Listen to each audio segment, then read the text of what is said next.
Don't feel like watching movies, so I'll watch people guess them instead. I don't know how it goes, I think it starts with your show. Wanna laugh, Recording your I'm recording. recording. This is Joey, Elliot, Steve, and Joe. Hey, everybody. Welcome to the Valleycast. Today, my friends, we have a wonderful guest. Woo! Good friend, Who? talented, genius, writer. I've been here before. I don't- singer, Been on YouTube a while. amazing Yeah. director, Thank Oh, you, guys. strikingly handsome, Striking, you gotta- handsome.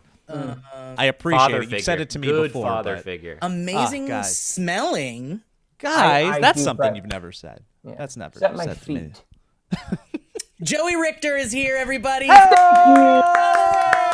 you! Joey I'm a Dun, dun, dad! dun, dun, dun. Prefer Tin Can Bros or Tin Can Brothers? I Great think question. the bros is easy because that's where all the things are linked. That's all the social things. That's Right. the website. And the brothers, it just confuses people when they think, Yeah. they're like, oh, and they like immediately assume we're family or something, or we're all adopted or I something. hate that. But I- you I- are the Tin Can Brothers. Yes, that's the thing. Yeah. Yeah. We really got to change our YouTube about page because we have a really stupid long joke that we thought was funny 4 years ago of like telling the history of our family, and we're like, this is so dumb. And so we're really meaning to change that, and we got to move away. No, you got to lean No, into that. we got to I'm a move big- away from that. I'm a huge nerd for world building, and I love on the smallest scales the world building stuff. Like I That's always fine. try to build little worlds, even when I make dumb little characters and stuff. And I think if you lean into that, then you're building the Tin Can Brothers world. It's true, universe. but it always brings up the question. Like we constantly have conversations about whether or not we should use Tin Can Brothers is or Tin Can Brothers are, and what that tough. means. Right. And That's tough, yeah. like a couple months ago, Brian got really mad on a Slack thread about it, where he's like, "We've talked about this a million times," and he What's was the like, verdict? I think we're saying Tin Can Brothers is because Collective it's noun. it's an entity, Yeah. so it's not Singular entity, like a school Exactly. of fish. you're not looking at us like, because then that adds in the confusion of like the brothers plural, are they brother? You like put more Right. emphasis on the brothers I part like of it. that. The group I like is Yeah. the Tin Can Bros. Yeah, Yeah. and then that comes in a whole number of things when we're making like flyers or posters. It's like the Tin Can Brothers present or Tin Can Brothers presents. It really is constantly an issue, and it will be the thing that breaks us up eventually. Well, Yeah, Good, because you good. guys are a singular amalgamation of multiple people acting as one, much like the Knights of Ni. yes. Now, would we call them them? a singular entity? We don't, because we use the plural, but you guys use the plural as well. So, oh my God, you're Monty Python. You guys are as good as Monty Python. Thank you, Congratulations. thank you. And I think think that's where that, we were and, going with that. and you can't see this. This is a visual medium, but I'm closing my computer And that's goodbye. to finish up the whole interview. And that's a goodbye. And that's it. And that's it. Cut. Thank you. We are done. Goodbye. Goodbye. It's interesting because like the Valleyfolk, not to bring it back to us, but naturally we will. If you could, Got Steve, it, that'd be yeah, great. you got it. Yeah. But the Valleyfolk has a similar issue with like Valleyfolk, the Valleyfolk. And Yes. it's like the company is called the production umbrella is called the Valleyfolk. But we talk about Inc. Valleyfolk. Well, sure. LLC. Yeah. Corporate thing, but still, like the comedy thing is called the Valleyfolk, not Valleyfolk. But you could say Valleyfolk. So and- that brings and up a it's question. fine. When you're doing a live show, is it the Valleyfolk present or just the the- Valleyfolk present? The Valleyfolk. It's the Valleyfolk are here. The Yeah. Valley. Okay. The Valleyfolk. Valleyfolk. That's Ladies the- and gentlemen, the first time in Denver, Colorado, please welcome the The Valleyfolk. Yeah, you just got to stick with it, and eventually people will accept it. It'll be confusing for a while, but I think even on gotta Bring the teach them. Funny, they called us Valleyfolk a lot. Like they left the off of it, and I guess that's fine.